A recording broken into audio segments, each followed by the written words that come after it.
And now, ladies and gentlemen, please fasten your seatbelts. Welcome to PreneurCast. Business cards being swapped, beers being drunk. Can I say a nasty word? Can I say procrastination? With Pete Williams and Dom Gocher. How well did that go down? We can talk about that entire thing in a very another rant and soapbox episode if we want to. Visit us online at PreneurMedia.tv. Hello, everybody, and welcome to this week's edition of PreneurCast with me and him, Pete Williams. Hey, how's things, big fella? Not bad. Forgot to say my own name there. That's not bad going, really. It's been one of those weeks. The handsome Dom Goucher. I thank you, sir. It really has been one of those weeks. We'll do that like little roundup and stuff, and I'll start with you because I've got a lot to talk about for my week. So, what have you been up to? Oh, it's been a family week this week. My old man's been down from Cairns in far north Queensland, Australia, for a visit with his grandson Eli. So that's been a bit of fun, and then just working through the support of Ed Dale's MagCast digital publishing blueprint launch, helping him with that, some copy bits and pieces, and a few other things as well as our supporting promotion, and just a really good week with a few other projects as well, which I'm sure people will hear about at some stage in the future once they're ready for public consumption.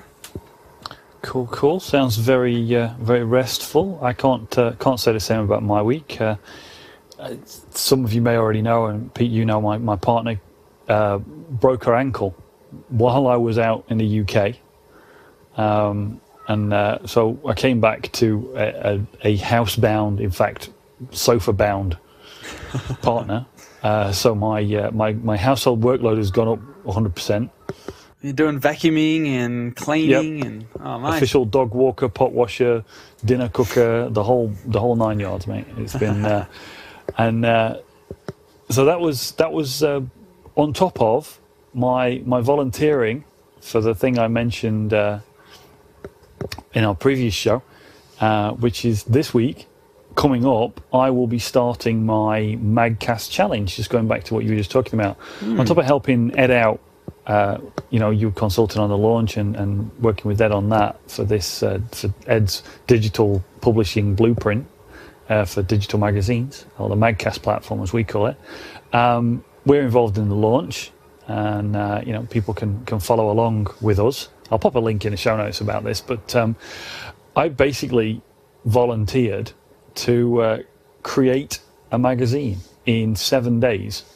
From scratch, genuinely from scratch as well, because as some people may be aware, I've been a little bit lax. I had this idea for this magazine quite some time ago. I've talked about it, and I tried to do, accountability on it, and it didn't work. Other bigger projects got in the way. It's always been more of a labour of love than a real kind of business thing. It's just something I wanted to do, just to share my knowledge, so. I kind of used the MagCast launch as an excuse to really put myself on some positive constraints, which we love on the show. So I've given myself this 7-day window. So starting today, you can follow along. I'm doing a little video diary, just letting you know what I'm going through, just so you can see really what I do, what the thought process is behind it, how I use a lot of the stuff that we talk about. I'm hoping to use a lot of the stuff that we talk about on the podcast. I'm sure I'll manage to squeeze in minimum viable product in there somewhere, Pete. Yep. And a lot of other things, including a lot of JFDI, definitely. Yes. Just do it. Yeah, exactly. And I'm actually really looking forward to it, despite this newfound doubling of my workload in the house. It's quite exciting to finally get this project off the ground. Love it. Because once these things are going, it's not that difficult to keep them going, and that's really what I'm trying to prove with this. Is it's not difficult to get started, and it's not difficult to keep going. So there we go. Love it. Very, very exciting. So we'll be sort of documenting that on the blog at PreneurMarketing.com. So if you want to sort of follow along with Dom's over-the-shoulder videos of sort of structuring the mag, getting the content, putting it together, all that sort of stuff. It's going to be a good adventure, so you can play along at home at PreneurMarketing.com. Yep, and a little really truly behind the scenes for you folks. Platinum people, some of our platinum members, look in the Platinum area for a special treat, because I'm also recording, this is going to sound a little bit complicated, a behind the scenes for the Over the Shoulder.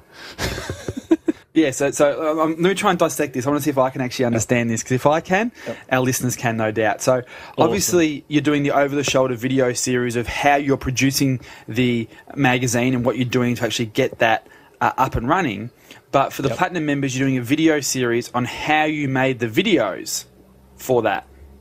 That's absolutely right. Yes. Normally, whenever we do a project of interest, we put an over-the-shoulder record of it in Platinum for our Platinum members to keep an eye on us and just really see how we think and what the planning is that goes into our projects and how we achieve what we achieve, and we get great feedback on that.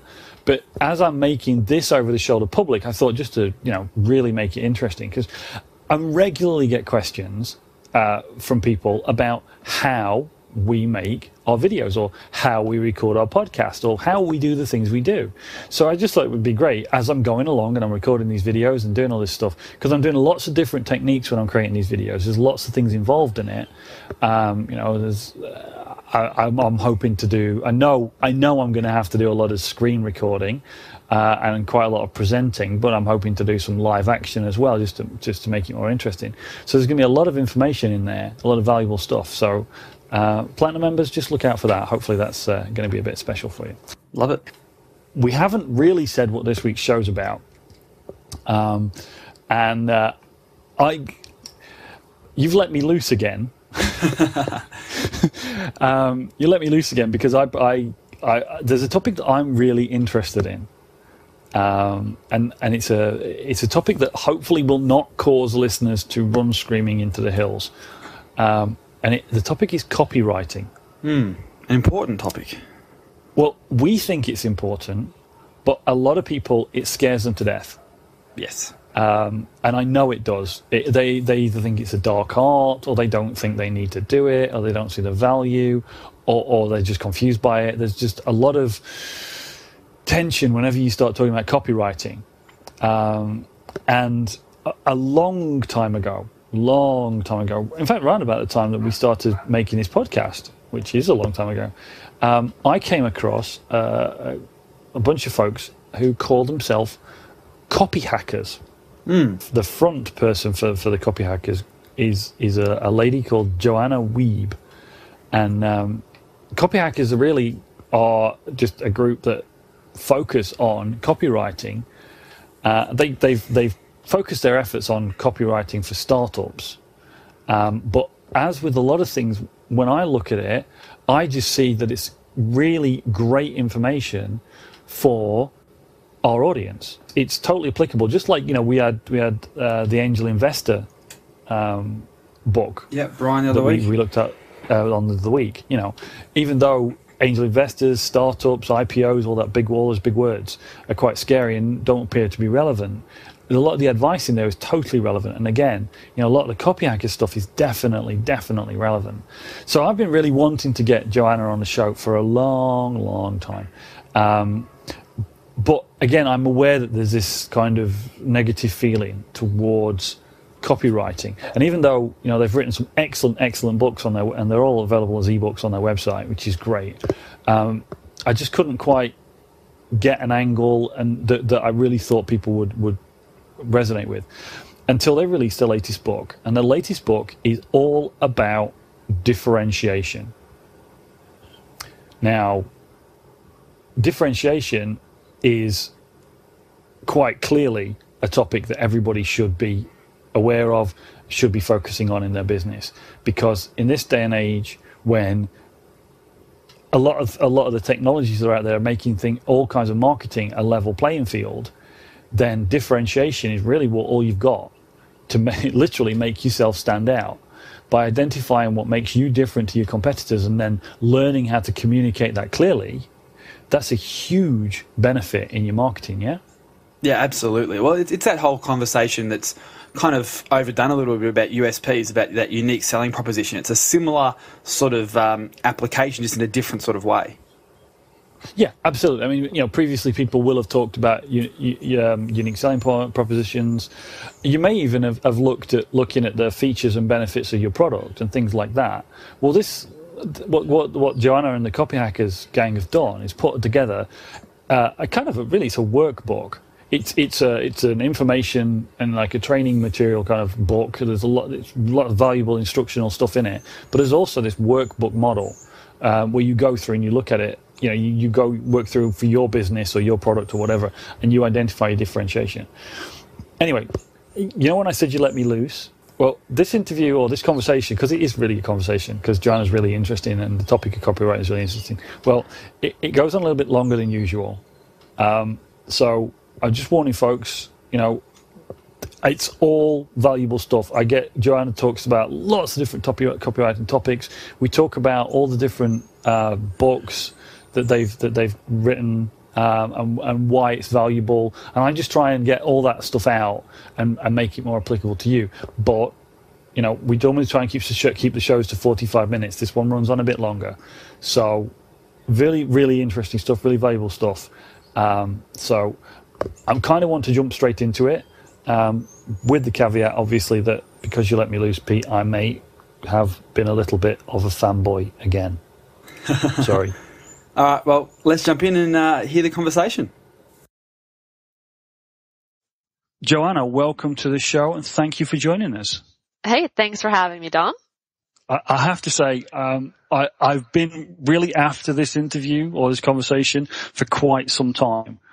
I have said this in the past with other people that I've spoken to, and Pete's been very kind enough to let me make this call because I'm a bit of a fan of yours. Oh, that's nice. I don't mean to put you off or embarrass you or anything, but I've kind of followed along.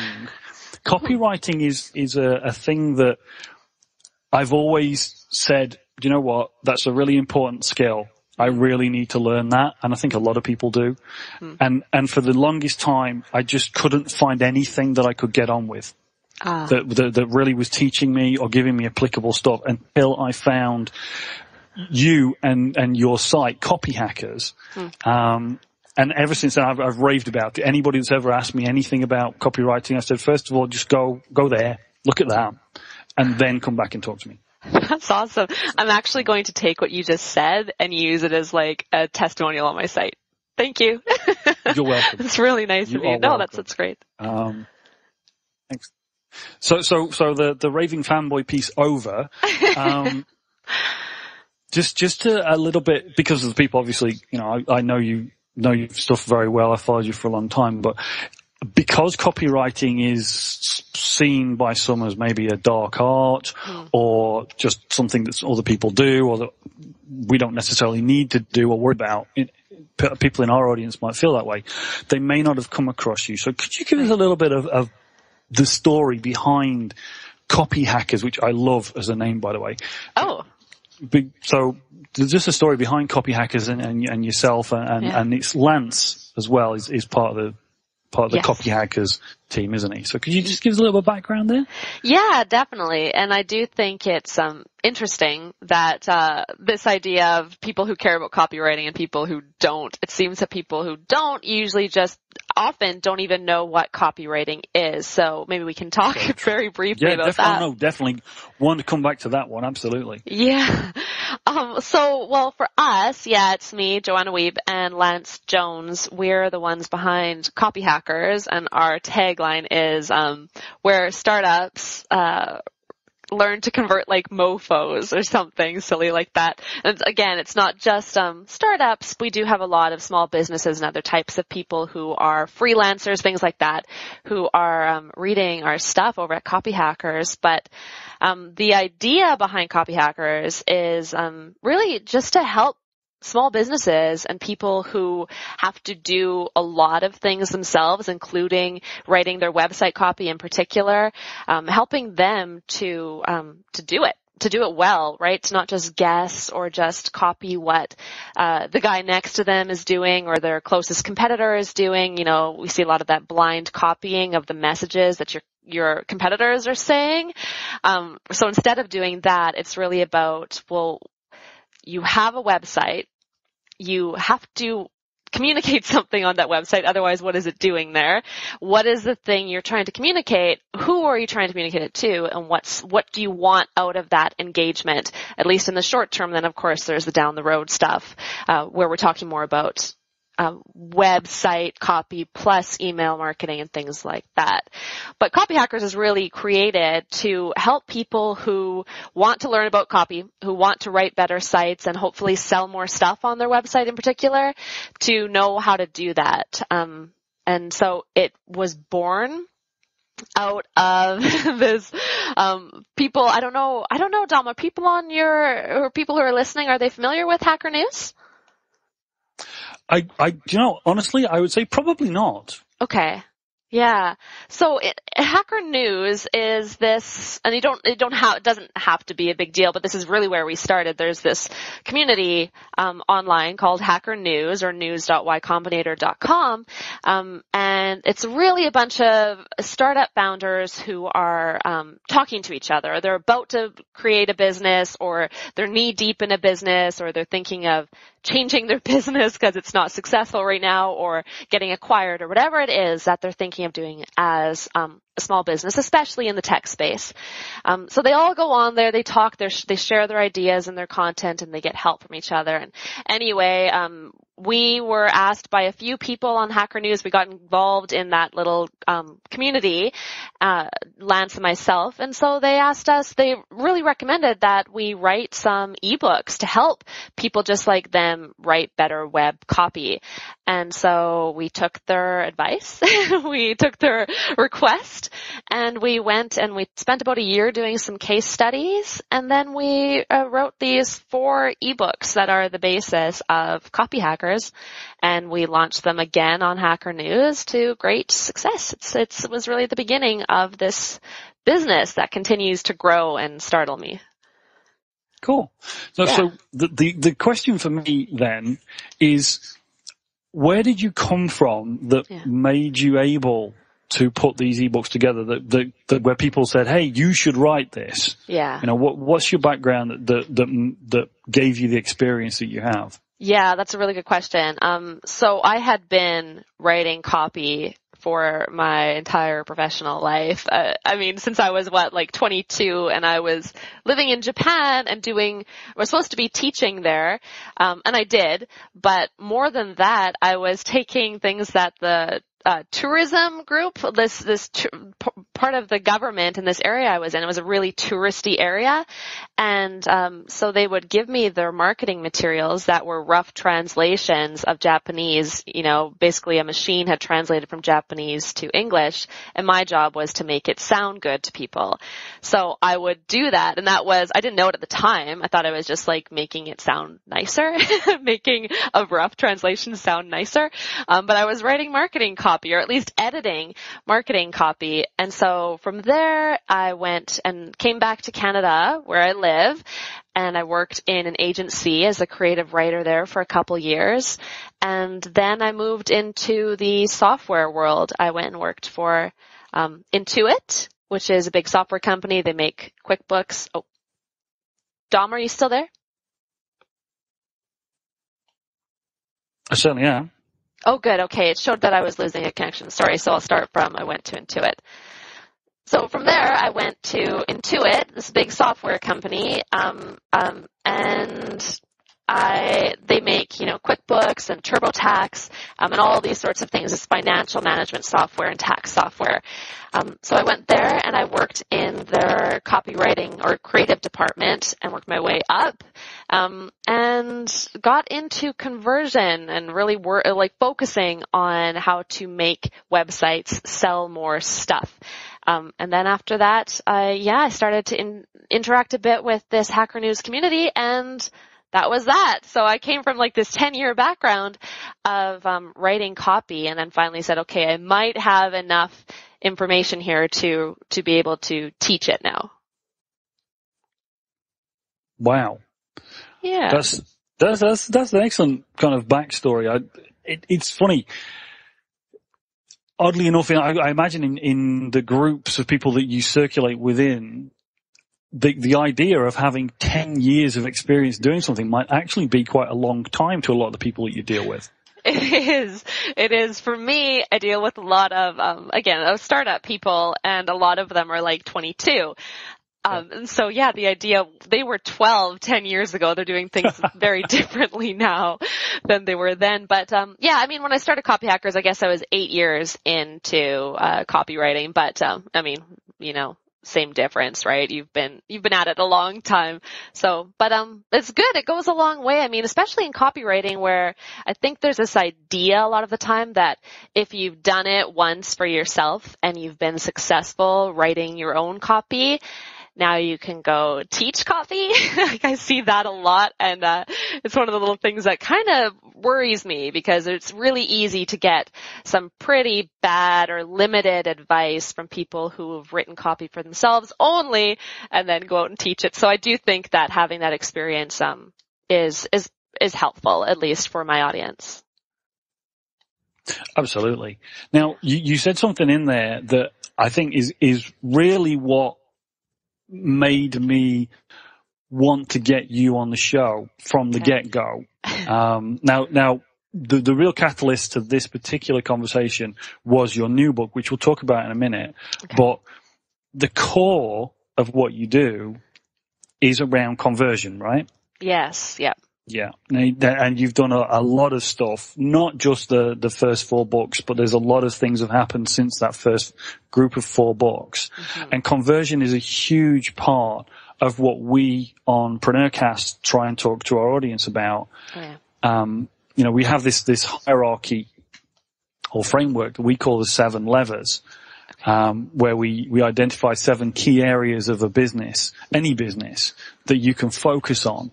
And conversion is one of those. Now, a lot of people focus on traffic.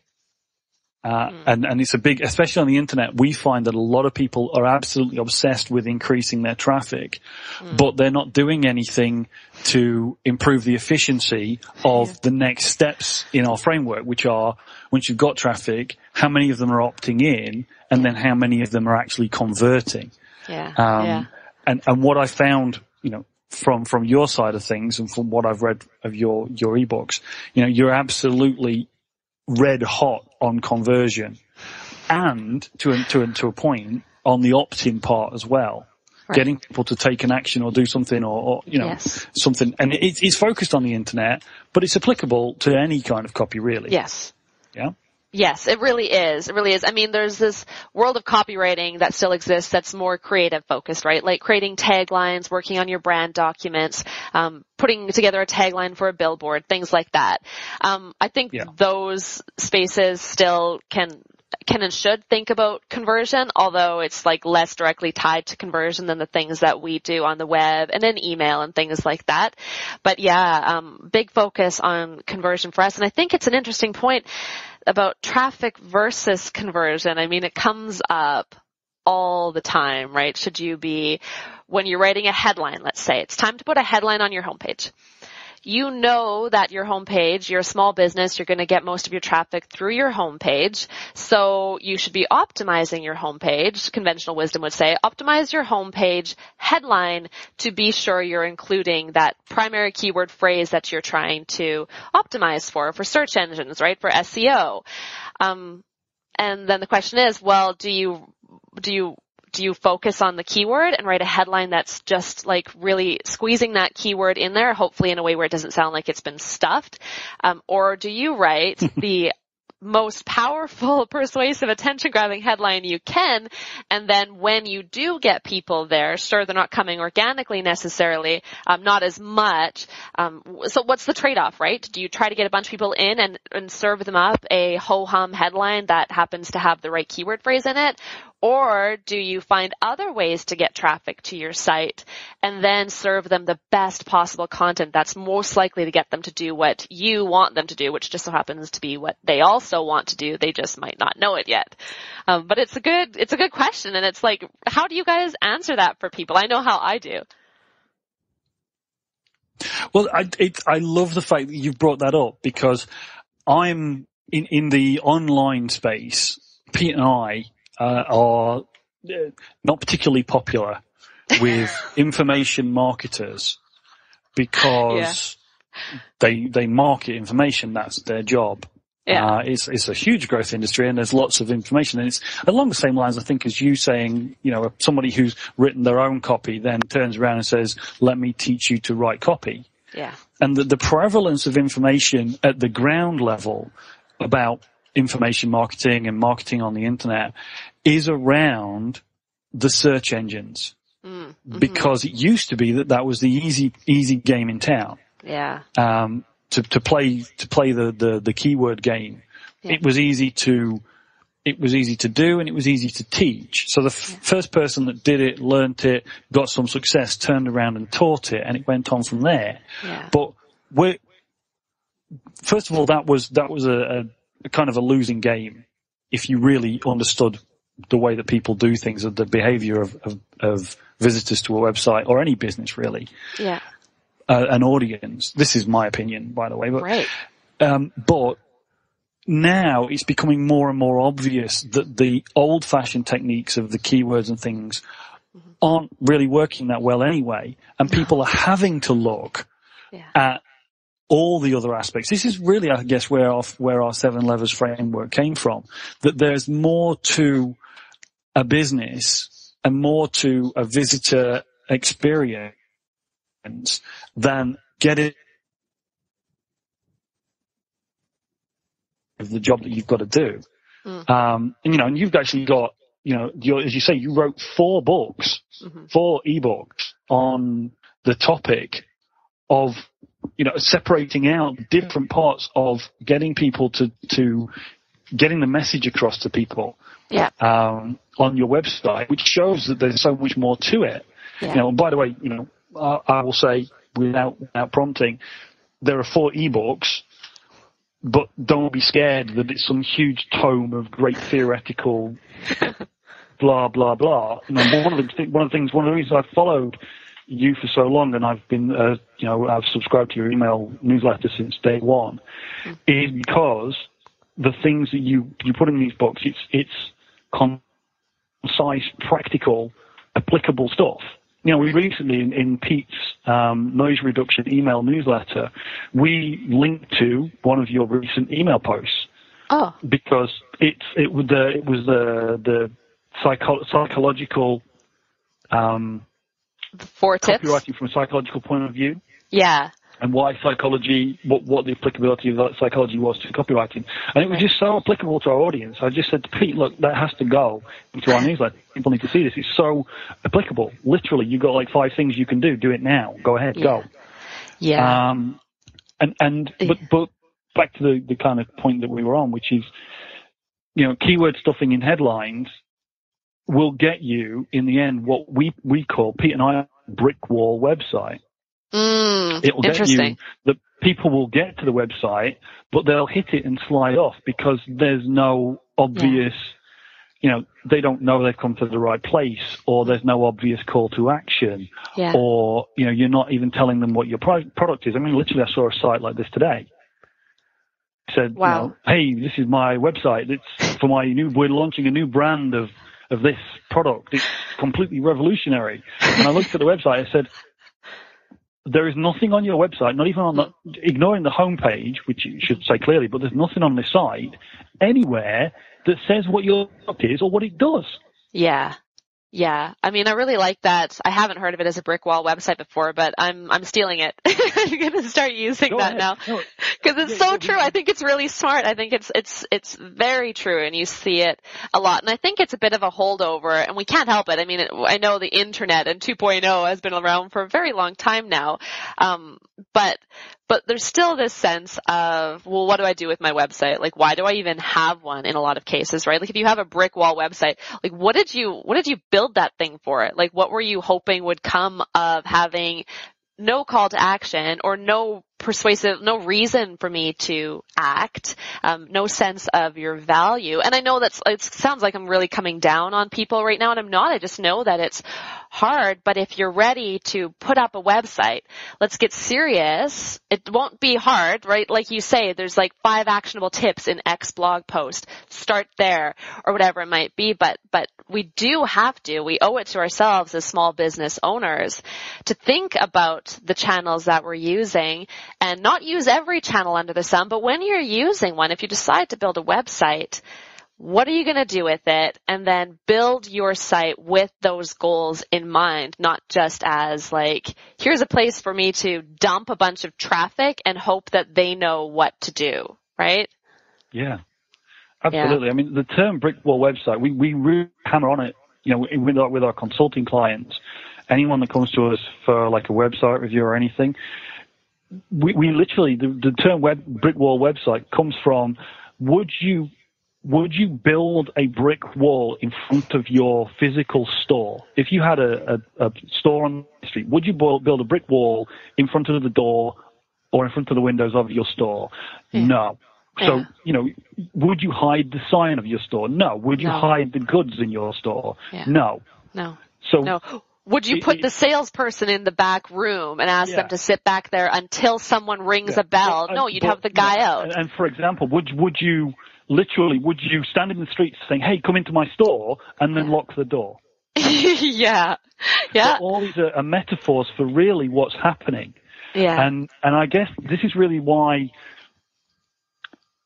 I find your ebooks in the first 4, for me, were like little imaginary cartoon light bulbs over my head. I'd struggled with copywriting.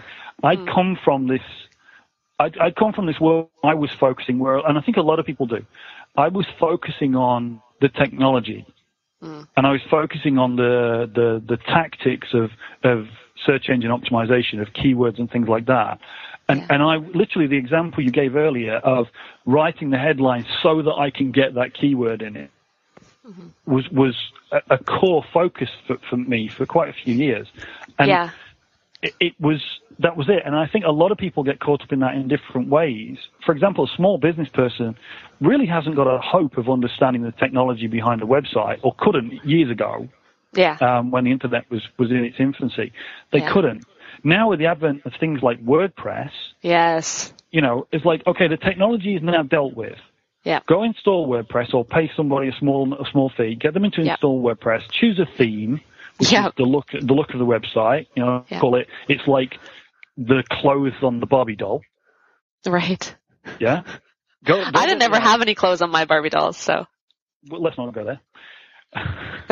Just kidding. I don't even know what that means. But I know what you're saying. Yeah.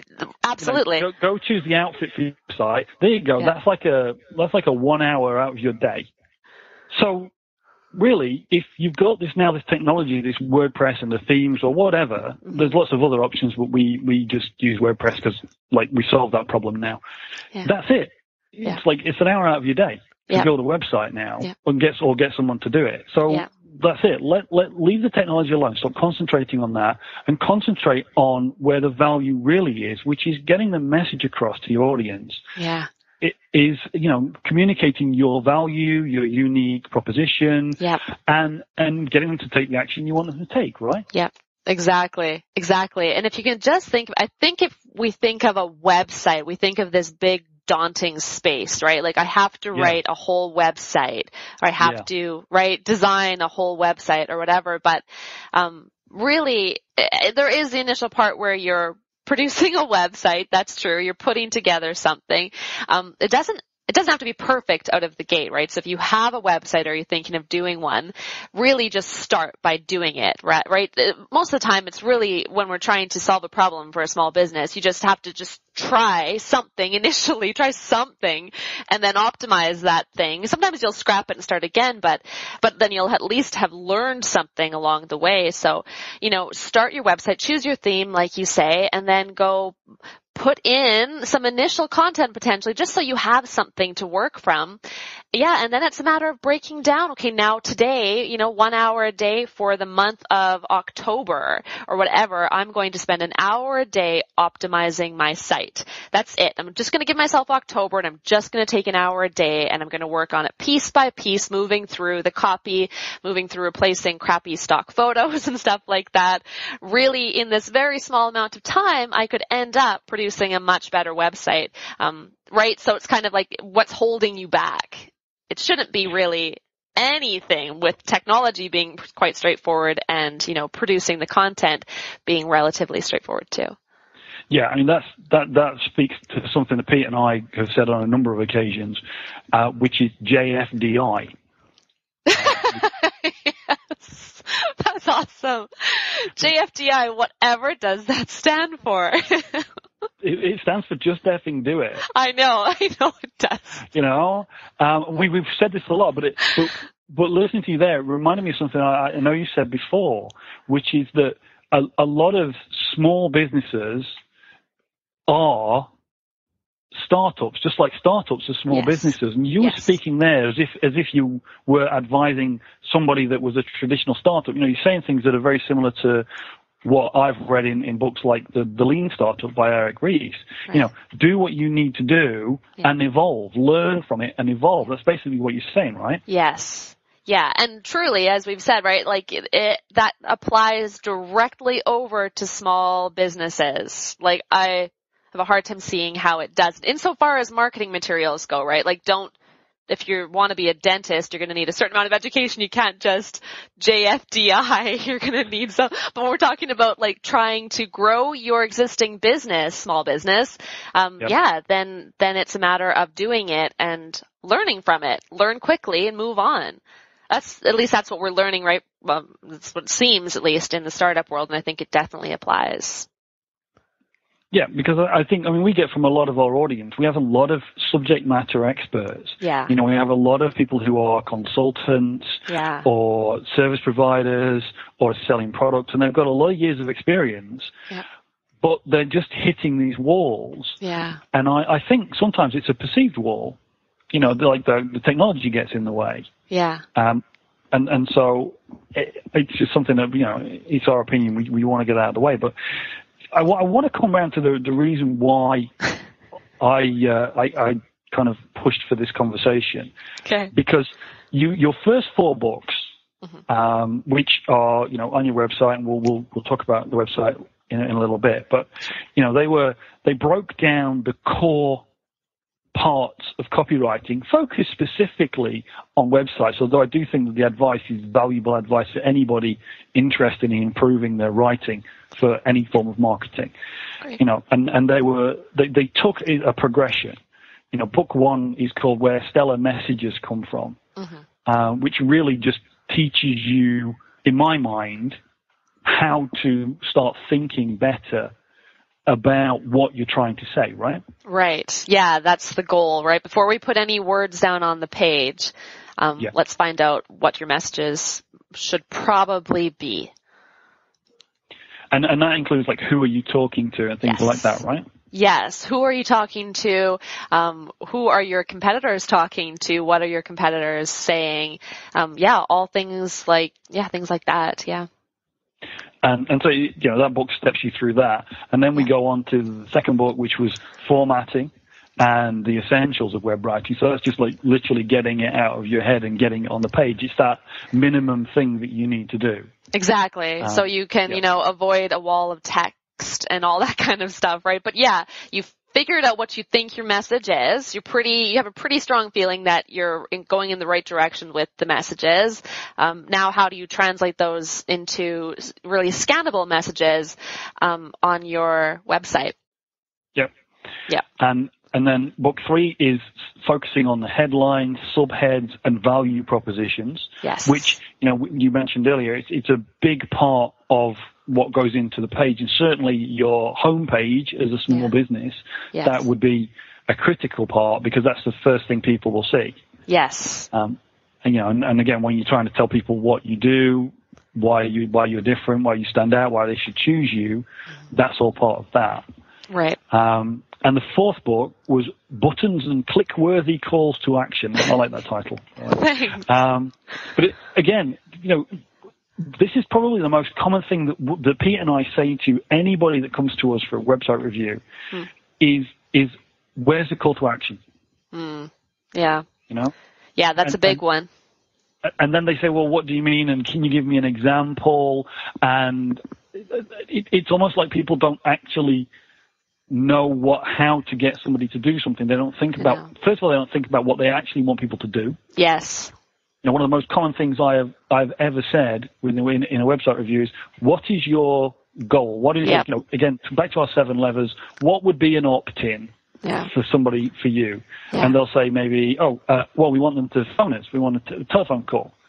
So almost without fail, my response will be, then I suggest you write your telephone number on the homepage. Good one. Yeah, no kidding. And I mean, what's interesting is,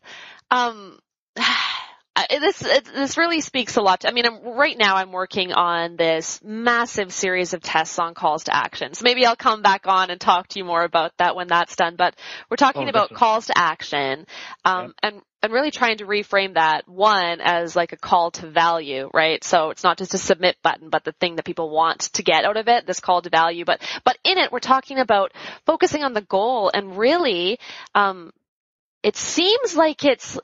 think this is a holdover from the way we're taught to write. So we're taught that you start at the top and work your way down, right? You start with the opening and then you write the first paragraph of the body and then the second and the third in your conclusion.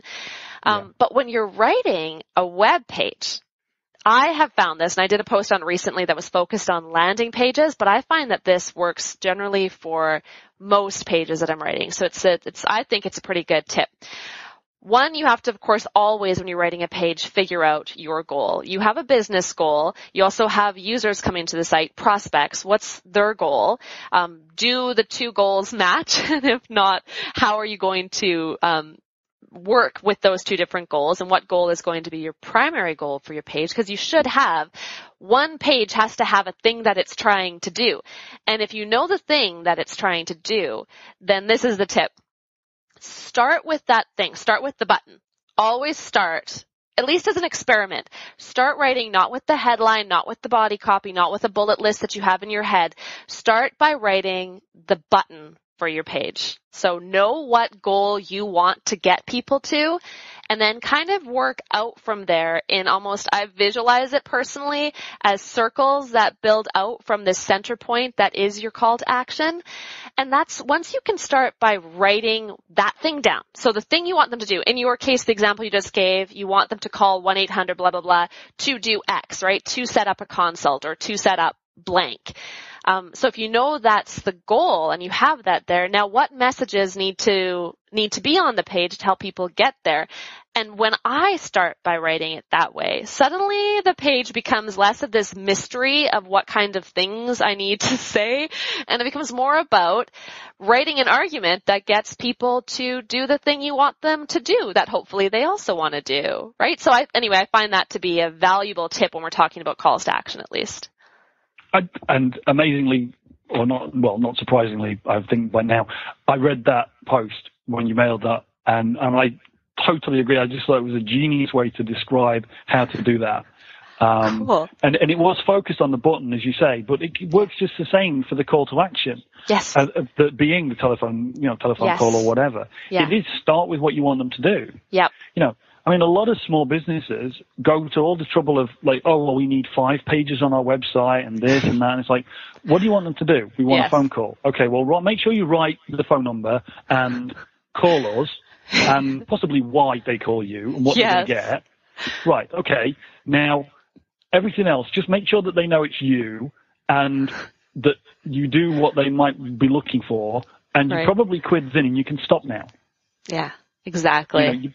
You've probably done a lot more good by putting less information on, as long as it's the right kind of information, yeah? Right. Yeah, especially if you're going to try to close them in other spaces, right? If you're trying to get them to call you and you just put on the things that you know they need to know in order to call you, why they might call you, what they're going to get when they call you, what kind of person they're going to talk to, if they're committed, that kind of stuff. So that makes it very easy to write a page. If you're going to get them to try to opt into your email list or your newsletter list, you don't have to write everything about all your products or your services. You just have to write the things that are going to make them want to get on your newsletter list. That's really it. And I think it's almost like too simple that people are like, nah, I need more than that. Sometimes when you're trying to get them to buy something, you might need more than that. But when you're trying to get them just to do these other acts, especially if you're planning on closing somewhere else, then you don't need more than that necessarily, right? Or you shouldn't at least start by assuming you need more than just the things that'll get them to do that one call to action. Absolutely. This, again, I got in the conversation I was having with someone this afternoon, this assumption that you have to do these things is very often, if you test it, proved erroneous. Totally. Agreed. Which I'll talk about in 1 second, because you mentioned selling things, and you have got a fifth book, which is about writing long-form sales pages. Yes. Now, I'm actually going to skip swiftly over that because I hate long-form sales pages. Okay, but with a side note, can I just make a side note there? Yeah, that for people who are getting a little bit tired or down in the like kind of dumps around like how they're marketing online in particular, I worked with someone who's in the yoga space recently. They do yoga consulting, and she was feeling the same way. I convinced her to write a long form sales page to sell this thing, and she said afterwards that it like reinvigorated her entrepreneurial spirit because she suddenly felt like, oh, there's so many other things I could be doing. Anyway, that's a side note about writing long form sales pages. That wasn't a particularly good defense. I was hoping you were going to jump to the defense, really jump to the defense of long-form sales pages. That was. She loved it. That wasn't very good at all. She went from being like, oh, I don't really like my business anymore, to like writing this long-form sales page, optimizing it, and feeling like jazzed about opportunities. What I was, all joking aside, what I was going to say about that book was, I have hated long-form sales letters my entire life. Yes. My entire involvement in the internet marketing space, information marketing, I hate it. I am the speed scroller. I come to a page and I scroll to the bottom, say, what is it you're trying to sell me and how much is it? Thank you. Mm-hmm. And I have done that for the longest time. And because I've seen too many of them that looked vile, had no value, were full of rubbish, etc. But basically written by these people that couldn't write copy. They were filling space. Yeah. Yeah. And when I read your book, and it was going to be the book I recommended the most. Because it made me, in the same way that you're a yoga person, the way that you step through it, the way you talk about it, it made me see the value of doing it if you do it right. And again, it's one of these things that this information marketing industry has taken and really kind of made a little bit dirty. Yes. By not doing it right. The original idea behind the long form sales letter, I think, is what you come back to in your ebook. Yeah. Why do you do it? You do it so that you can get your message across. You can give out your value proposition. Yes. You can answer potential questions. Yes. You can help people identify with a solution and so on. Yep. Yeah. Exactly. And I'm glad to hear that you came around a bit to it. Have you written one? You know what? I haven't, but I've got to. I've got it, and I really was hoping that I'd gone through this so that I could kind of have you maybe look at it, because a few weeks ago we had a chap who was a bit of an expert on creating LinkedIn profiles. And Pete and I have two of the worst LinkedIn profiles in the history of LinkedIn. We're guilty of signing up and then not really populating the profile. Yes. And this chap very kindly looked at ours and gave Pete a B-, but he never mentioned mine. Oh, uh-oh. So, but he kindly said he would look at them after we'd had a go. So I'm going to have a go, and then you can have a look, and maybe we can talk about it. Cool. But one of the things you're really big about, and you mentioned this call to action test. You did do a report on a value proposition test that you did as well. Yes. Because testing is something I think a lot of people are afraid of. They think that they have to do something and it has to be right the first time. Yeah. And sometimes they don't even do it because they can't get it right. They're not happy. Yep. Yeah? Exactly. I mean, I see that all the time. All massive emphasis on all. Exclamation points all around the word all. I see it all the time, this absolute paralysis when it comes time to write something. And I frankly blame the English teachers of the world for making us scared to write copy in particular. You're so used to getting your hand slapped for not doing it right. And you're like, well, what does right even look like? So you don't know. But yeah, I agree. And it keeps you from actually getting started because you think it has to be perfect. But as testing shows us, really nothing's perfect, but you can keep tweaking things to get there. And the technology nowadays, again, previously testing these things was a very difficult or potentially expensive thing. Back out in the physical world, people have been testing things for years. Yeah. But it's expensive and time consuming. But now the technology is borderline free in some cases to split test a headline, for example, on a website. Yep. You can get into more elaborate solutions to the problem, but it's really simple. And we really do, somebody says to us, somebody came to us again, consulting wise, they would say to us, how do I know, how do I know this? Well, test it. Yeah. Like the answer is very often the most obvious one, but it's the one that people don't believe. Like, how do I know what my clients want? Well, why don't you ask them? Yes. How do I know what people will react to? Well, put something up and see what they react to. Yes, totally. It sounds really flippant, but again, it's this fear of technology or fear of being wrong or fear of these things that you said. I think it's a huge thing. Yeah. But again, just to kind of wrap up the fanboy scenery on the on the books here. The reason why I recommend these books is because you speak directly to a lot of these fears. Yeah. You speak to them and you give practical, applicable stuff. Not just in the books. The blog posts that you do, the emails that you send out. Yeah. Again, they're actionable. Yeah. The one we had recently that I said we put in the newsletter, it was so actionable, it would have been rude not to link to it. Well, that's nice. That is one of the things that we think is really important, at least at CopyHackers. It's from day one, it has seemed to be one of the key things that we think of as a differentiator. Speaking of differentiation, soon at least, but is this idea of having action steps at the end of each chapter in our ebooks and often in our blog posts. We do have some theoretical blog posts that just don't really allow us to, but when there's a chance to say, okay, now that you've learned this, you could either go away and do nothing or go back and check your email and basically forget everything, or you could take just one thing, not all 4 of the things that we said. Choose one. Take 5 minutes in WordPress, right, as we've talked about, and go either A, test it if you can, or B, just plain try it. Just put it up there and see what happens. But yeah, actionable content is really, what are you going to do with content you can't act on as a small business owner? You've got a lot of stuff to do. You can't just consume content you can't do anything with, right? I agree with that opinion, but again, that is sometimes what you find people do is they consume but they don't take action. Yeah.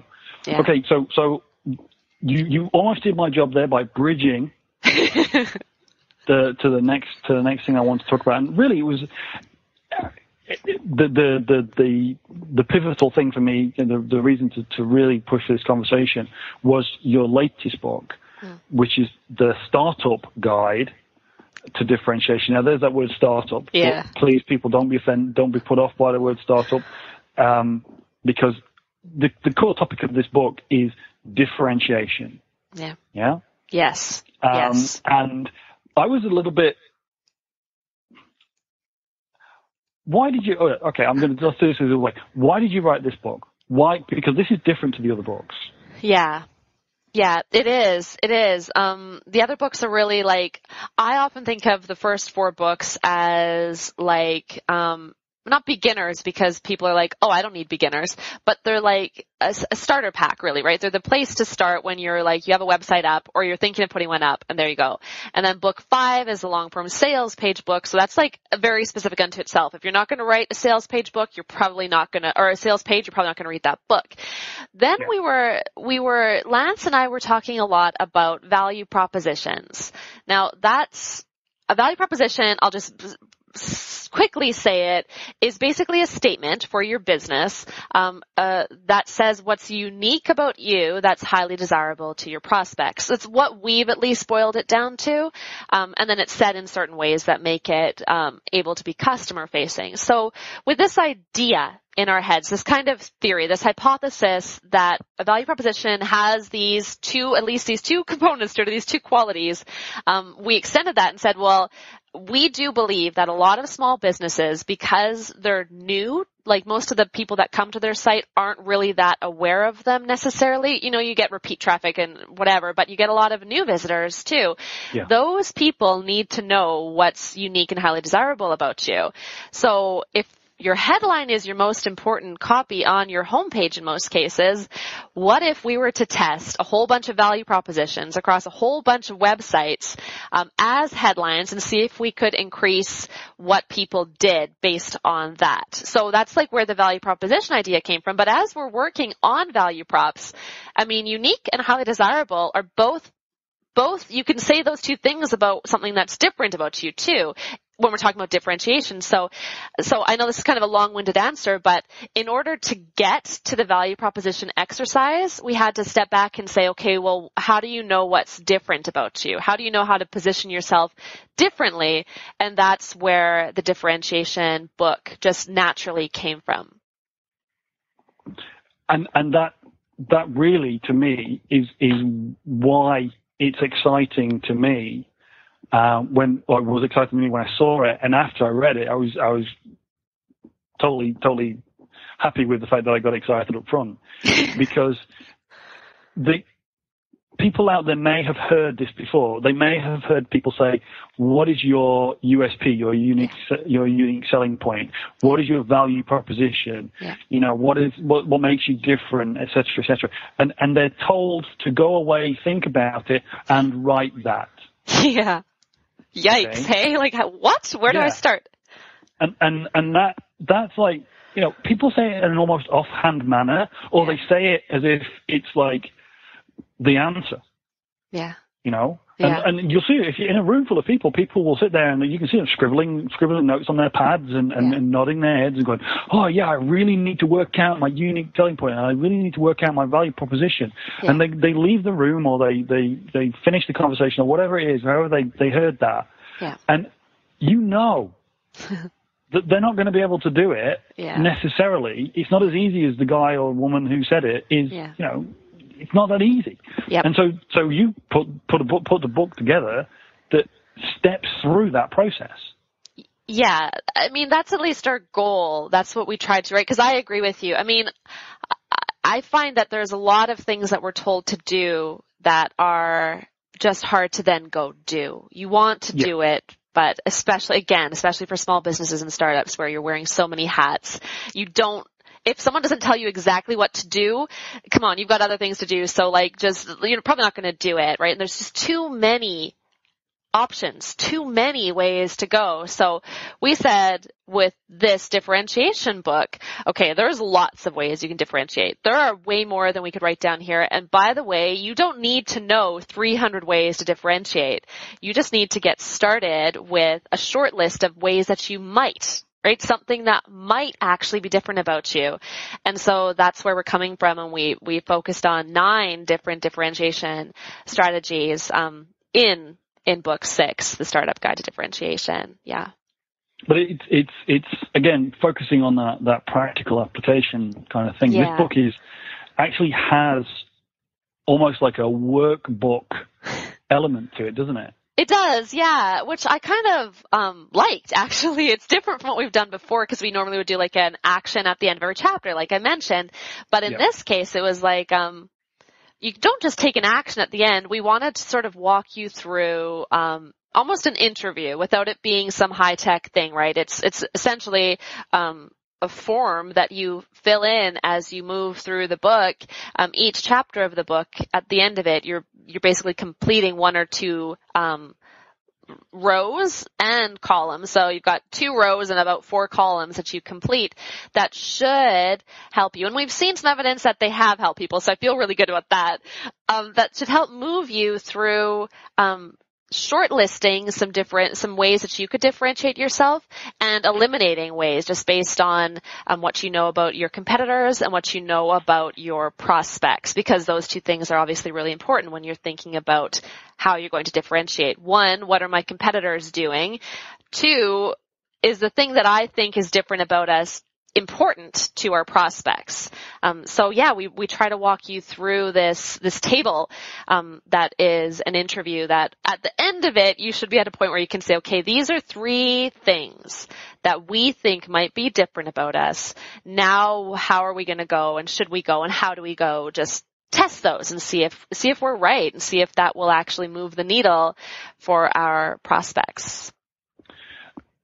Yeah, I mean, when I looked through this, I saw this in 2 ways. One, if you can identify, I mean, it's like it can be seen as a checklist where you go through and you can look at your own business or your own products or services or whatever, and see if you can identify with any of these 9 basic differentiators.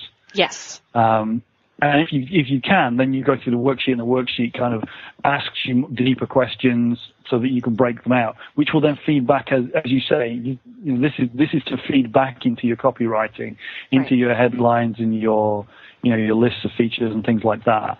But also from my point of view, we talk about, P and I talk about this from a marketing point of view. We always encourage people to stand out, to be different. Yes. And so it's not just about identifying if you have one of these differentiators. Sometimes if you're in a situation where you feel that you've got too much competition, you could also look at these lists of differentiators and say, well, can I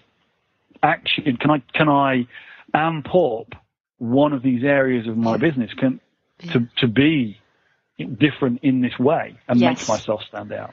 Yeah, and I think standing out is such an important point. I mean, I know that it's a little scary sometimes, especially since we're not all extroverts naturally, so we don't necessarily want to be noticed or to put ourselves out there.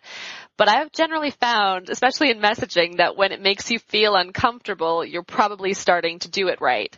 So if you're like, you've identified something that's a little different about you, now how can you make yourself really, as you say, amp that up, and maybe amp it up to the point where you're like, that's too amplified, but give it a shot and see. And, people, you think it's one thing. You think, I'm shouting it now. I'm really saying that we're different because we offer outstanding service, and that's our differentiator, and we're going to say it everywhere. It's going to be a really big deal for us, and we're just going to drive it home. But as soon as you do that, then you're like, oh no, we said it too much. What if? But meanwhile, you've actually said something that people landing on your website or hearing your message might actually stand a chance of remembering, which is absolutely critical to getting them to not only convert, but to stay with you if they can remember what's different and good about you.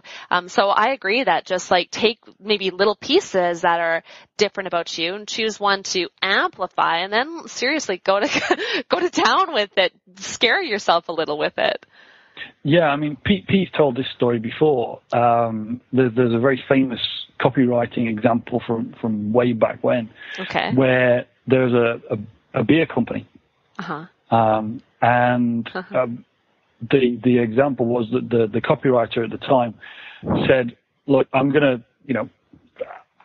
list the way that we make the beer," and the owner of the company said, "But everybody makes beer the same way." Yeah. And he said, well, yeah, but nobody's saying that. Yes.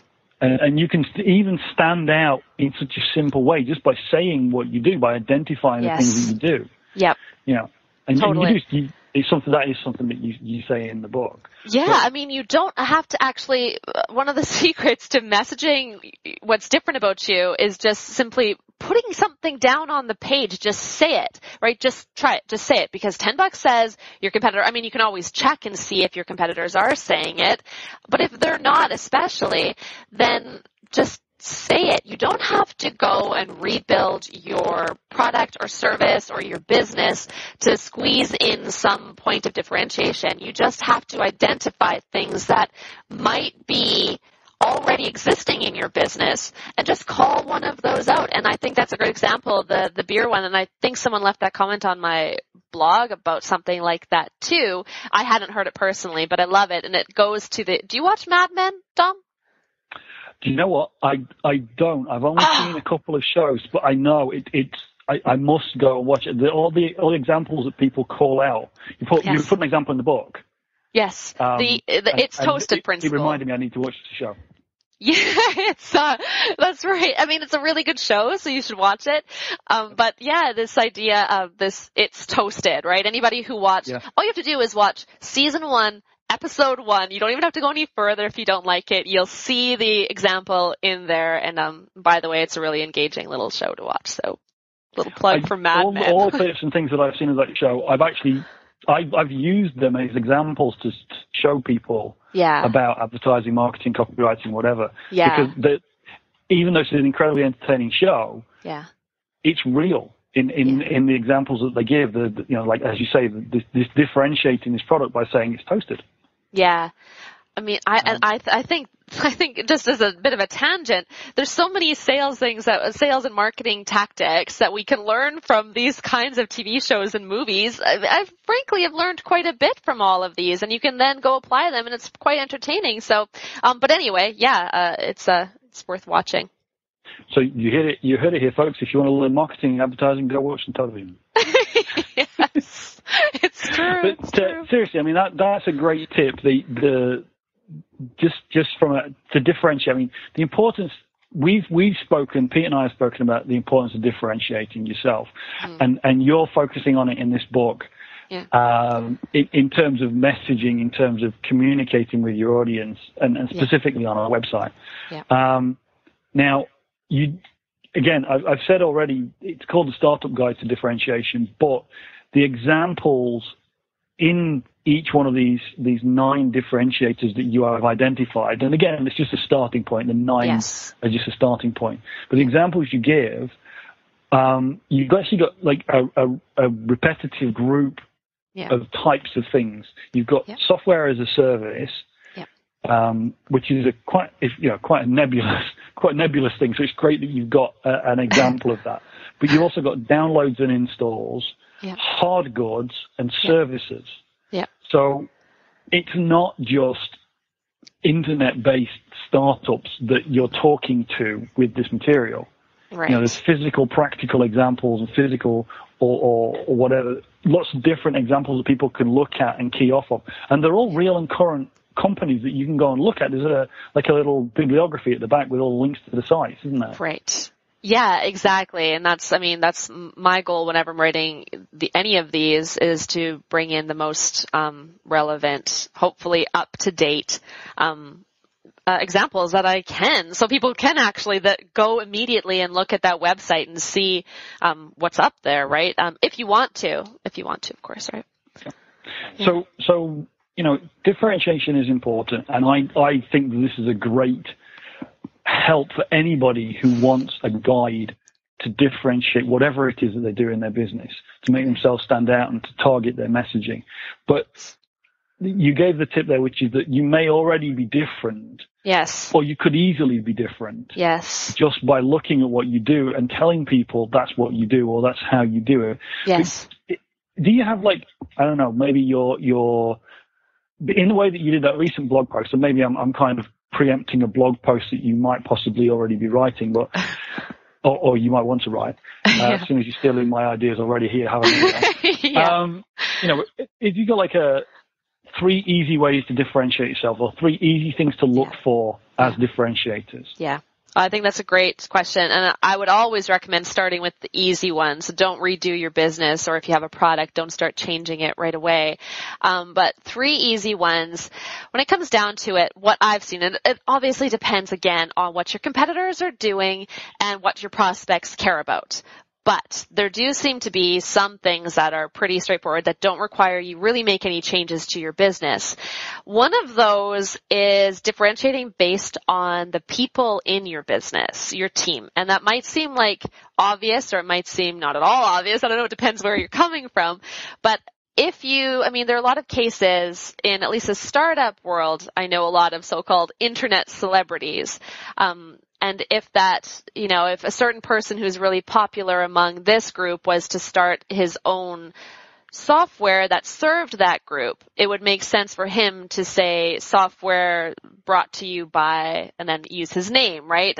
Something like that, right? The people who are actually behind your product can be a way for you to differentiate. If you are a research consultancy and you have no PhDs, that could be an interesting thing to say you're like research of the people by the people, right? That kind of idea. Or to say we've got a team of 20 PhDs and that's all we hire and they're always from Ivy League schools, that kind of stuff. You might already have that on your about page or, you know, in your about materials and things like that. But do you have it front and center as like a primary message so that people, again, I'm going to talk about your homepage because that's what I tend to talk about, people who arrive on your homepage see this is the research consultancy that's run and built by Stanford PhDs. That could really make you stand out from the other research consultancy that just says, we get your research done right or something, right? And they're like, what? I don't even know what that means, but I get what these guys are saying. So that's one way, is to focus on your team. Does that make sense?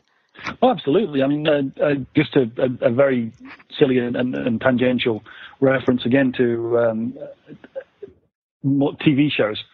And one thing that I have been watching recently is a show called Suits, which I'm enjoying immensely. But this law firm differentiates themselves by only hiring from Harvard.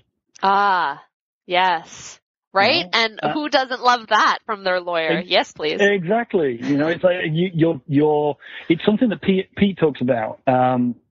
It's something like what we call the halo effect. You're associating yourself, your business, your product with something else that has already got authority. Exactly. Something that's influential to your audience in particular, right? Some sort of email tool made for moms by moms would probably do a really good job selling to moms. So it's like, talk about that. Yeah, that's a great starting point. And again, it's one of those, it's something you've already got. If you've already got that asset, that person's already those people are already part of your organization or whatever, then just talk about it. Yes. Yeah. Another big one that I think is probably already built into your business, but you might be a little scared to talk about it, is some marketing theorists don't believe that this is differentiation, and that's fine. That doesn't really matter so much as just like getting the work done. So what I do think is an interesting way is to differentiate based on who you're serving. So, or whom you're serving. Who are the people that you're actually delivering a service to? And that maybe you're a hairstylist who happens to have a lot of kids coming in, like a lot. You're known for being really good with the kids. You're kind of hesitant to talk about that or like position yourself that way as that's your differentiation or your point of differentiation, because you're like, well, I don't just want kids. But I mean, we all know kids don't walk into the hairstylist by themselves. Their moms come with them, right? Or their dads do. Sure, yeah. So if you were to position yourself as the hairstylist that's awesome with kids, that's a pretty good way to do it. And then of course the moms, when they're there, you can upsell them too and bring them in as well. But there's lots of ways you can say, who are the people that get the most out of what I do, who are bound to be the happiest with what I do, who are bound to talk to their friends who are similar to them about what I do, and can we make that the group that we target and then message as a key differentiator? I mean, you and I have already talked about how CopyHackers, our primary way of differentiating our services and products from other copywriting services and products is we say we're the people who help startups. That's like, people know that. CopyHackers isn't there to be the way that truck drivers or, which I love, my dad was a truck driver, or teachers or anything. We're not there to help those people necessarily write copy. They can probably learn a lot from us too, but we're going to say that we're focusing entirely on startups, and that will be the way that we differentiate. So that's kind of something that's probably already existing in your business that you could easily tap into. Sure. I mean, it could be in a completely different world. It could be that you maybe are a plumber or an electrician that specializes in rental properties. Yes. So your target audience is landlords of rental properties, for example. It could be something like that. But just focus on your primary audience, or the audience that you can have the most positive effect for. Yeah, and highlight that. Exactly. And just say it. Don't make people guess at it. Don't imply it. This is a big tip for copywriting. Just put it on the page. Say blank blank serves truck drivers, right? Or whatever it might be, but make it really clear that that's what's really different about you. It's one thing. You're going to have layers of differences for your business, but you'll probably end up with something that really separates you from the pack. And again, that's one way to separate yourself.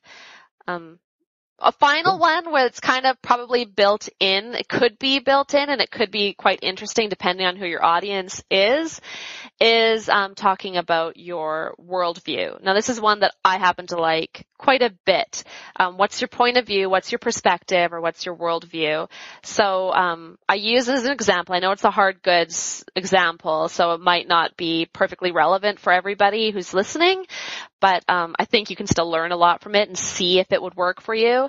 I use the example of Tom's shoes. Dom, you're familiar with Tom's? I am, yes. Yeah. Obviously, because I've read the book, but I was before anyway. Okay, right, of course.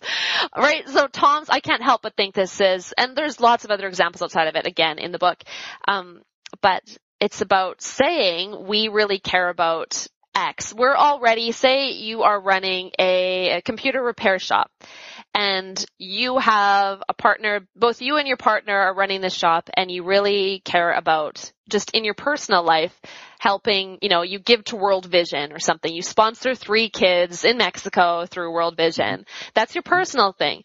But your small business is really closely tied to your personal life. Can you port that care that you have over to your computer repair shop and have that be something different? Like you're the computer repair people who care, right? The computer repair people with heart. Now, the problem there is that if you have a bunch of people coming in who don't give a crap about whether you're, giving money to somebody else or not, then it's probably not a good way to differentiate.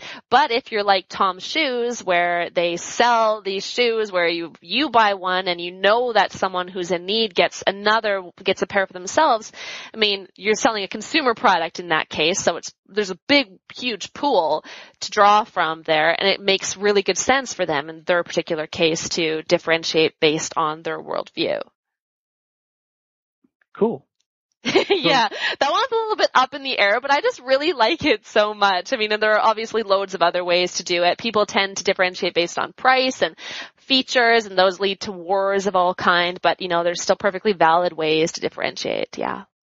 Yeah, but the worldview one, I mean, it's been incredibly successful for some people. Yes. But I think that really goes back to your point before you gave your 3 tips, and that was you need to know who you're talking to. Yeah, yeah. Because if you're talking to somebody who cares about that stuff, that's a great differentiator to use. If that's your target market, if those kinds of people are interested in that kind of thing, then that's a great differentiator. But if that's not your target market, then it would be a mistake.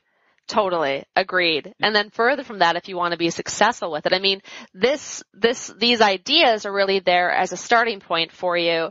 If you choose one, you identify that one is really good for your business, you go and you try it and you find, voila, it actually is good. People are starting to understand what your brand is about. They're starting to see why they should stick with you and tell their friends about you and return to you and whatever else it might be. If you're seeing that happen, then I think that you move from this position of having identified it and kind of implemented it to really making it your deal, right? Where you're like Zappos, right? I think everybody knows Zappos. They're the customer service people before they're even the shoe people. So they're like the big guys who have decided to differentiate based on one thing. They saw that it worked, and then they threw all their resources at making that 100% what their business is. And I think that that's the same thing for any small business, which Zappos, of course, was a small business like anybody else at one point. And so you have to take the thing. If you identify one thing, whether you learn something today or you go get the book or you just go looking at different ways to differentiate, you identify it, you try it. If it works, I really truly believe that you'll then probably do well to pour a lot of resources into moving forward with that point of differentiation. And I don't mean a lot like take out a loan or anything. I would never say that to anybody, but really start thinking through all your messaging as, okay, if we're going to say we're talking about, our point of differentiation is that we have this worldview, then we're going to want to make sure that all of our messages match that kind of tone. So we would never say anything that sounds offensive in some way to a group, and we'd always use imagery that speaks to that worldview rather than something that would conflict with it, and so on and so forth, right? Like for startups, obviously for us, our point of differentiation being startups, that we focus on startups first and foremost, that's the primary thing we're working on, we'll only produce content for startups, and we won't see us producing content for franchisees necessarily if we don't see those as startups, right? Well, moving forward, we know what content to produce, what messages to use, what tone of voice to use, because we've figured out what's uniquely different about us that our customers want. Absolutely. And the irony there is once you get over this initial hurdle of what is your differentiator, you find it, you identify it, you test it and validate it, focusing on that message, focusing on that audience, focusing on anything really, narrowing down will make your life easier because it's consistent. You get used to it. You get used to that messaging. You get used to that kind of client, et cetera, et cetera. Yes. Exactly. And suddenly, to be all things to all people, right? I mean, it's such a pain in the butt to try to be all things to all people. As soon as you can focus on one thing, now you start knowing what messages to use and repeat, and now you can buy PPC ads if you decide to go that route. You can buy them for certain keywords and not worry about the other ones because those other guys don't matter to you, or that way of thinking doesn't matter to you, or those features or whatever else that goes in, whatever way that you choose to differentiate. Suddenly it frankly, becomes a lot clearer. At least that's how it seems in what we've seen. Yeah. Cool. Yeah. So I think we've covered quite a lot of very, very wide-ranging topics around copywriting. But we have a question. Pete has this question. It's his favorite question, and I'm going to add a question. Okay. To kind of the standard ones that you might already have had, which is, what question should I have asked you? Oh no. Or what question, it's like if there was something that you really wanted to get out, it's like people really should know this, but you didn't ask me the question, so I didn't get a chance to say it, for example. Yeah. That's a question that I ask when I'm interviewing people to find messages for myself or for clients. That's the last question I ask whenever I go through that interview process. What should I have asked you? And then people always have that, oh, well, and I'm like, and if they take a while to answer, I'm like, what, you don't know what I should have asked you? And I'm like, but now that I'm on the receiving end of it, I'm like scared. Based on the fact that we talked about so much about differentiation, and I think we had a good discussion about it. Maybe the only other thing that's really outstanding is, I guess, if you wanted to talk about one thing that might have followed naturally from that is that we did do a bunch of tests, and what were our findings on the tests based on differentiation and value proposition. That could be an interesting topic. That could be one worth talking through. Well, and is this what went into the Great Value Proposition Test report? Is that? Yes, exactly. Well, let's talk a little bit about that. Because the whole point of this is that Pete and I talk about why differentiation is important. Right. You think differentiation was important enough to identify and build this workbook for people to go through to feed it back into the copywriting. But the logical progression from this is, we'll prove it. Yes. And that's exactly what you did with the Great Value Proposition Test, right? Yeah, most of the time,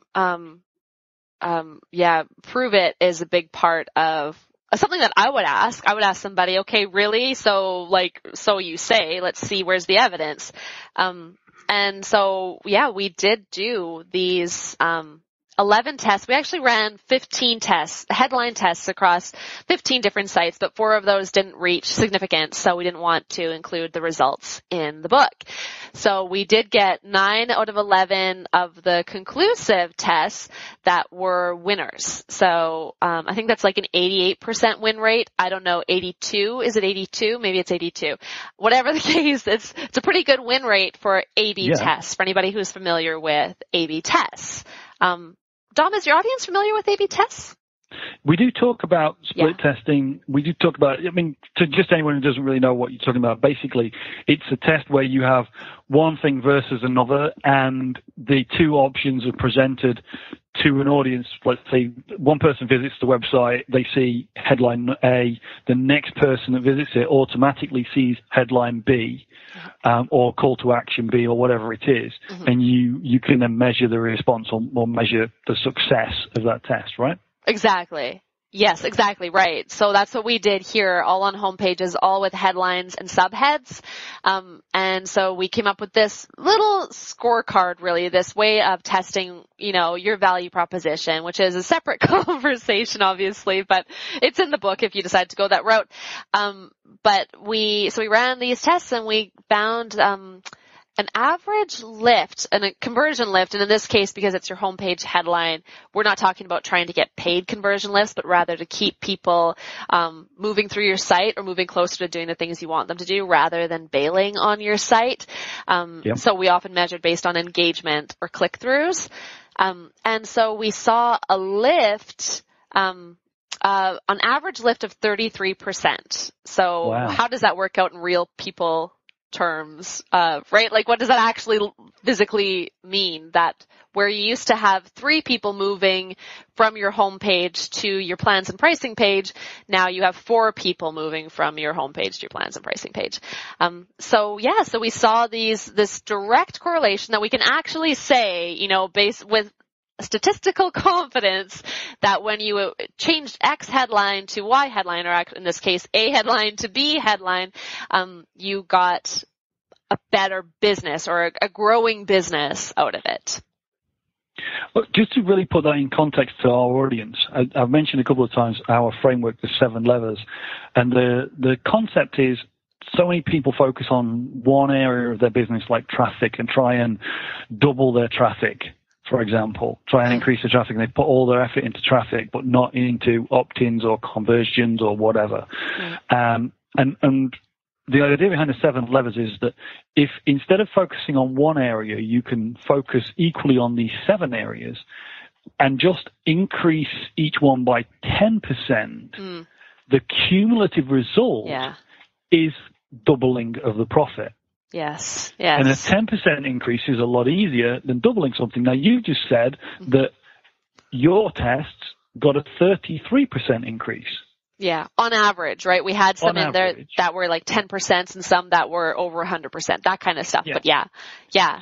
So we're encouraging our listeners and the people that follow the 7 levels framework to increase opt-ins and conversions, which are things that are directly what you're talking about here. By using differentiation or whatever else, you can affect things like opt-ins, you can affect things like conversion. Yes. And your results have actually gone way past the 10% that we're encouraging people to get on average. So what we're basically saying here is, differentiation is a really compelling way to affect at least 2 of these 7 levers. Yeah. I think that sounds right. That sounds right to me. Yeah. It could be. You can actually measure the impact of it. Yeah. Yeah, I mean, that is exactly what we would encourage people to do. You and I have talked in this conversation about try it, test it, see what the result is. Yes. And this, to me, this is applicable directly to opt-ins, directly to opt-ins, but also to conversions. Yeah. So this is something that somebody could look at, see what your suggestions, apply them to their copy on their website, and measure the results. But it could be a really, really easy way of getting that 10% lift. Yeah, absolutely. Absolutely. Yep. Excellent. Yeah. Well, Joanna, thank you so much for your time today. It's been an awesome conversation. I've really enjoyed finally talking to you. Thanks. Yeah, me too. Lots of really valuable content for our audience, and I appreciate you going through all of the different things that we've talked about. How can people find out more about CopyHackers and get a copy of the Startup Guide to Differentiation and all those other books that we've talked about?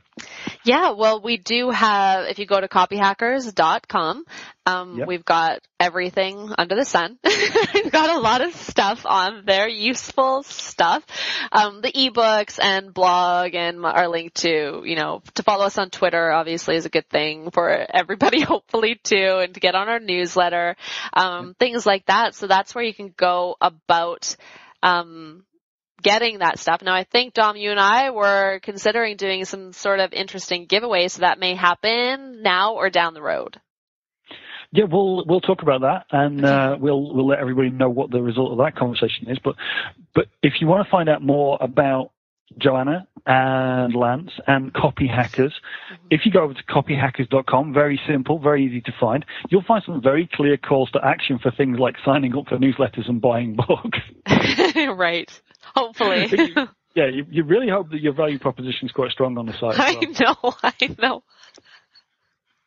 Joanna, thank you so much for your time today, and I'm really hoping that we talk again soon. Yeah, me too. Thank you. It's been great.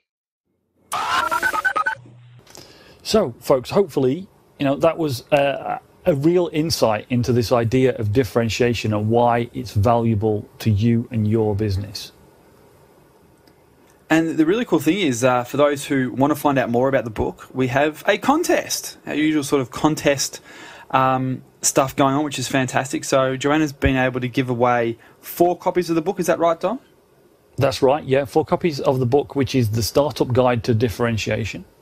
Which is super cool. So you actually sort of build on all the amazing stuff that Dom was able to pull out there in that conversation. So if you head over to preneurmarketing.com/win, that's preneurmarketing.com/win, you'll be able to enter the contest to win one of 4 copies of the amazing book. It's a PDF book, so you can read it on your Kindle or your iPad or your computer or whatever it might be, which is really, really cool. So very, very exciting that you guys can actually get a copy of that book.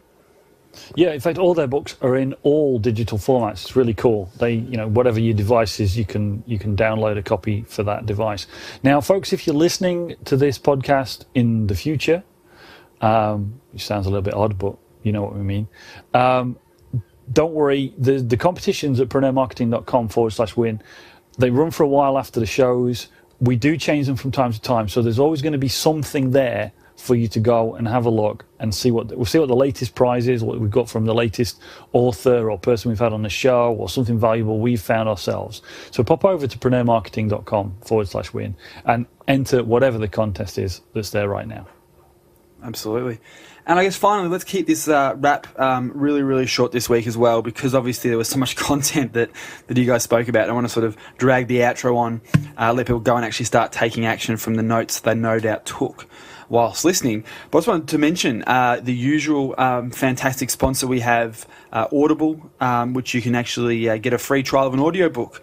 Audible is a fantastic tool, and if you head over to audibletrial.com/PreneurCast, you can actually download an audiobook of your choice as a free get started gift from Audible to our PreneurCast podcast listeners.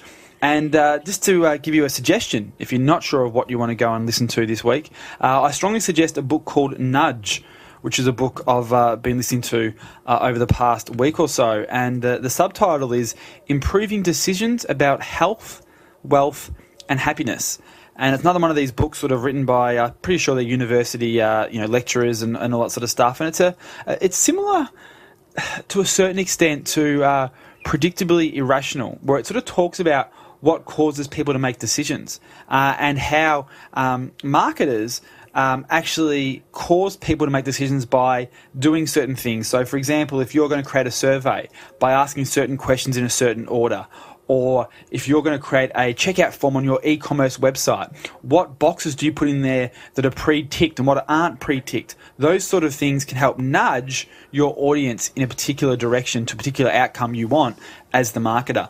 Now, obviously, the book's written more as a consumer focus. Obviously, it's about how you, as a reader, are getting nudged by these people. But obviously, from our perspective here, as marketers on PreneurCast, it's interesting to sort of listen to it from both sides of that, saying, well, how can you actually use this information that they're sharing here in Nudge to actually help you as a marketer and as a business owner? So it's a very cool book, another one of those sort of not directly business marketing books, but if you listen to it with the right context, right frame, you can easily and absolutely apply it, and it's a really, really cool listen about, or obviously I'm sure it's a cool read too if you want to pick up the book on Amazon.com, which you can do as well.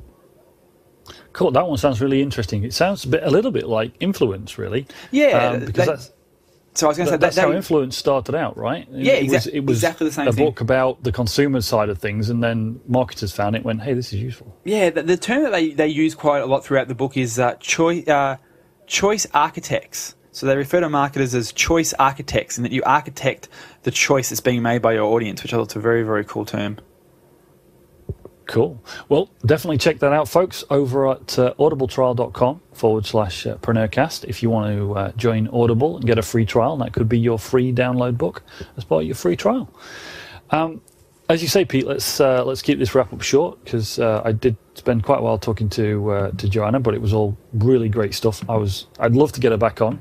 I'm sure that they're going to do something else fascinating, or if anyone's got anything that they'd like us to ask Joanna, then definitely drop us a line. In fact, if you want to drop us a line on any topic at all, pop over to preneurmedia.tv, where you'll find every episode of the podcast, all the transcripts, all the show notes and links that we talk about. Everything's there, and you can leave us a comment either below the particular show, or you can leave us an audio comment. There's a little pop-up box at the side of the screen you can click on and record as a little audio message. And as you may have heard, some people in the past have left us messages, and we've featured you on the show if it's interesting or useful stuff. So drop us a line, let us know what you think, let us know if you've got any questions. As always, you can email us at Pete. I would say the best one probably is just support@preneurgroup.com, support@preneurgroup.com, and you better reach out to us, and we'll personally respond. We will indeed personally respond to your email. So thanks everybody for listening this week, and well, see you all next week. Ciao. You've been enjoying another fine episode of PreneurCast with Pete Williams and Dom Gocher. Make sure to hang out with the boys online at preneurmedia.tv or drop them a line via PreneurCast@preneurgroup.com.